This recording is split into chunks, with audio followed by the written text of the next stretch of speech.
Құрметті оқырмандарым, бүгін бізде қонақта белгілі қоғам қайраткері, тіл жанашыры Оразгүл Асанғазы ханым келіп отыр. Қуаныштымыз Оразгүл апай келгеніңізге.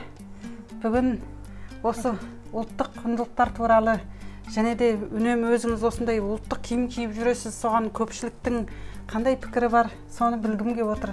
Армысыздар, құрметті оқырмандар, Бақаргүлді, менің оқырмандарым. Барлықтарыңызбен жүздескеніме қуаныштымын.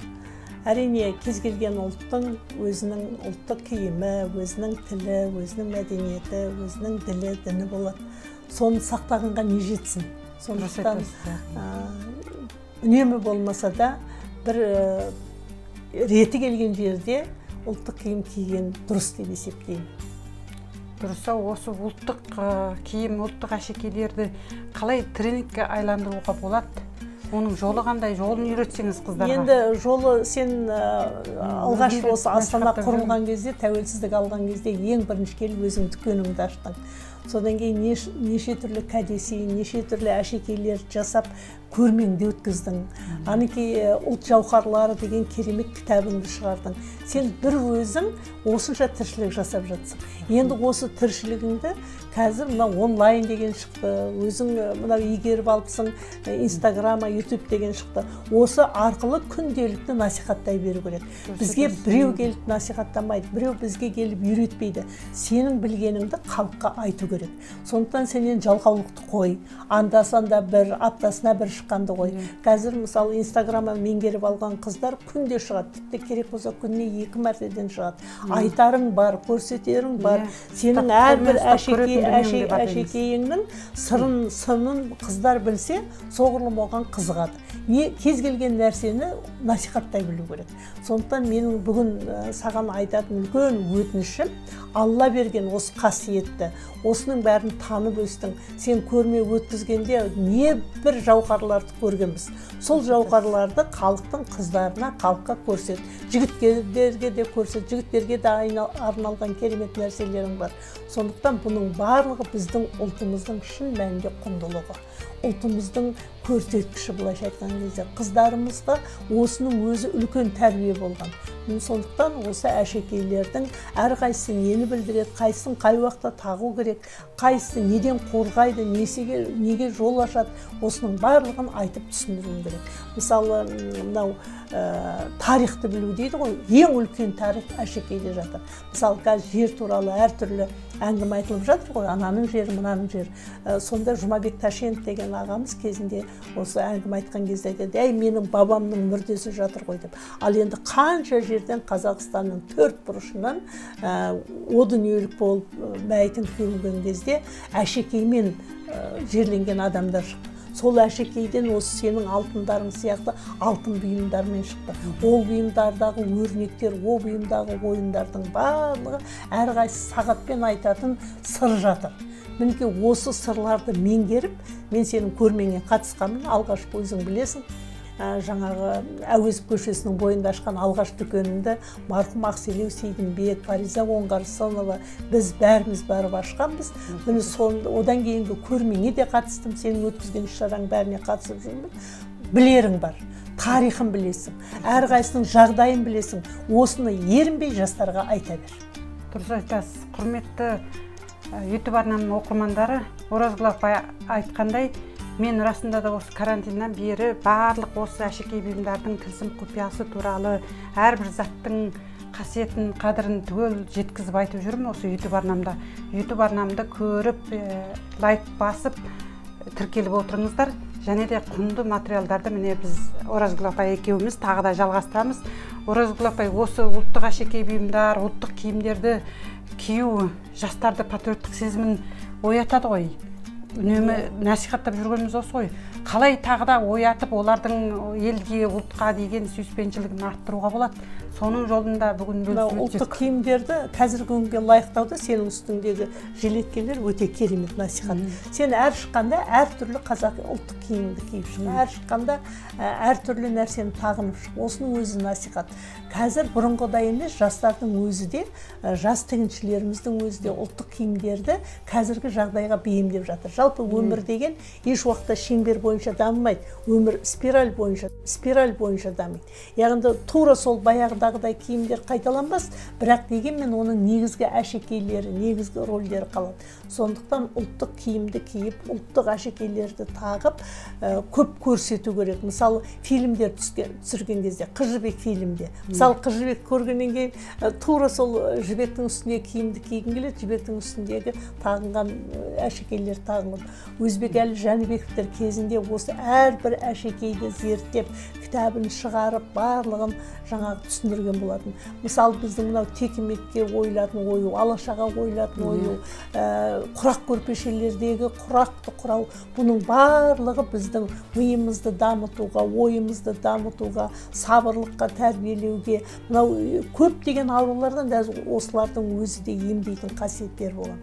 Сондықтан біздің бұл бабаларымыздан бізге жеткен асыл қасиет, саған үлкен рахмет, сен осыны елге әкеліп, осыны дәріптеп, сені жұрт танып, жүздің бірі болдың.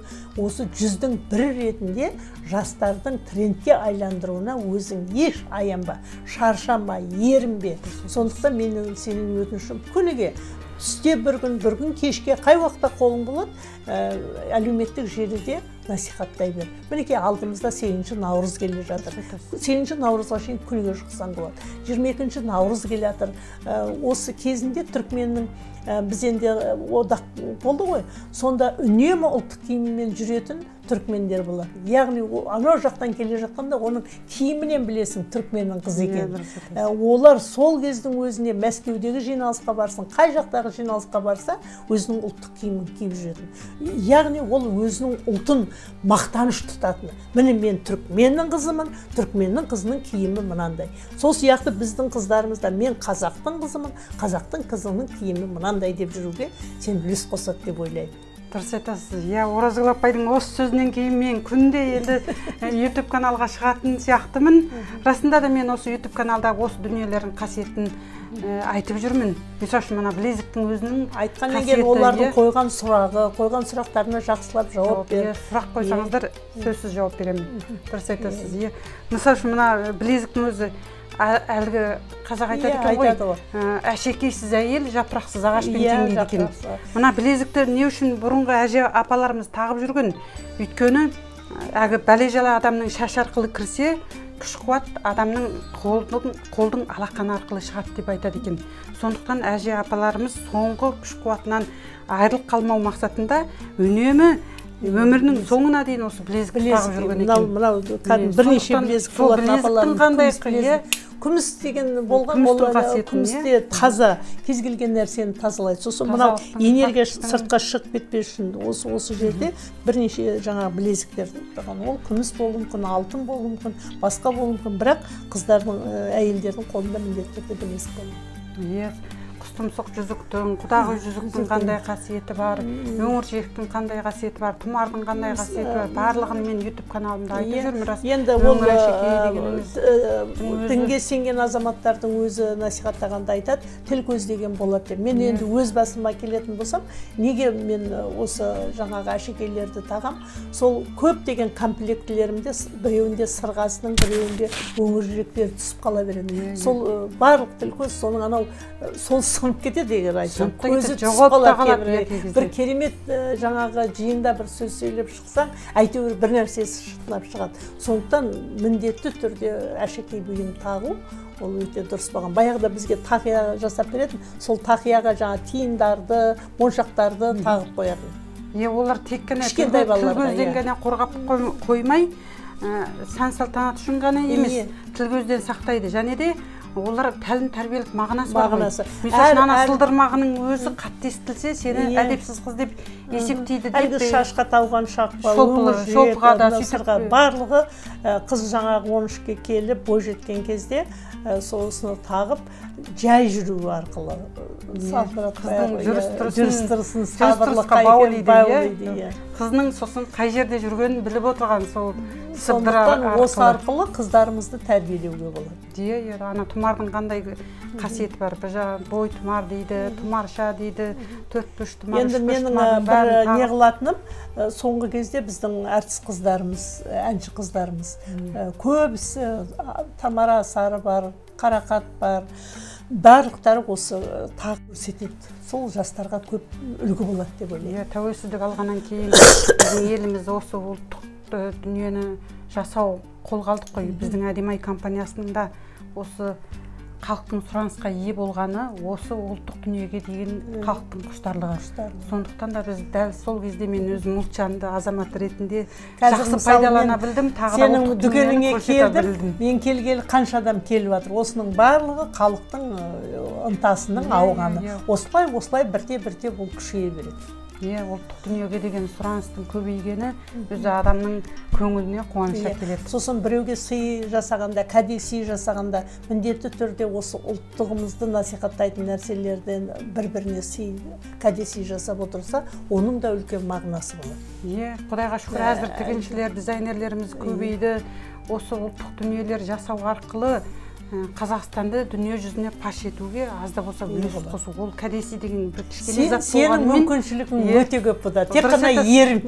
Сен әлемдік дәрежеге шығаруға, сол анау әлемдік дәрежеге шыққан өзінің ұлттық нәрсесін насихаттаған келіншектердің өмір баянын оқы, солардың не істегенмен айланыс, солардан ұқсап бақ. Сен енді мысалы Қазақстан үшін, Қазақстанның халқы үшін танымал болдың, жүздің бірі болдың. Енді әлемдік дәрежеге Қазақстанның осы әшекей бұйымдарын алып шығатындай жолың соған ашық болсын. Айтқаныңыз келсін. Қуаныштымын. Расында да бұл әшекей бұйымдар, бұл дүниелер менің ана жинаған коллекциямдағы 1000-нан артық экспонаттар. Білесіз ғой, мына ұлт жауһарлары кітабына шықты. Ол дүниелер өзі бір төбе. Соның өзін насихаттаудың өзі үлкен еңбек. Соны мен күнде насихаттай берсем, халыққа көрсетсем. Соның бәрін көрсетсем. Ол әзір жабық тұрған қазан. Соны ашуымыз керек болып тұр. Рас. Қазір мынау әлеуметтік желі деген оның шекарасы жоқ. Барлық жадан. Кеше мен Нартайменен шыққан сұхбаттан кейін Түркиядан звондап жатыр, басқа жақтан қоңырау соғып жатыр. Сол сияқты әлеуметтік желіге салсаң әлемге шықты деген сөз. Әр дүниенің қасиетін, сол мың түрлі экспонатты. Сосын саған шетелден жаңағы сұраныс келуі мүмкін. Әрине сұраныс. Бұл біздің қазақтың дүниесін шетелге, дүние жүзіне танытудың бірден бір жолы ғой. Қазақтың сондай бай мұралары бар екендігін әлемге танытуға үлкен үлес қосады деген ойдамын. Құрметті оқырмандарым, біз бүгін әшекей бұйымдардың тылсым құпиясы және ұлттық код, ұлттық тренд туралы Оразгүл апай екеуміз жақсы пікірде болдық деп ойлаймын. Егер сіздерге өте қызықты болса, біздің YouTube арнамыздан ажырамаңыздар.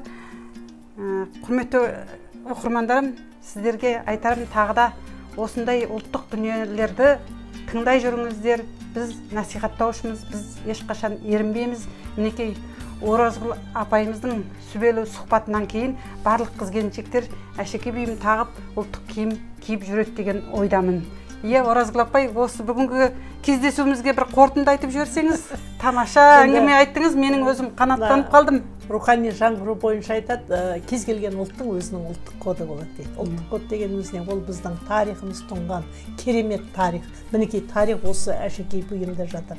Ол біздің тіліміз, дініміз, біліміміз, мәдениетіміз.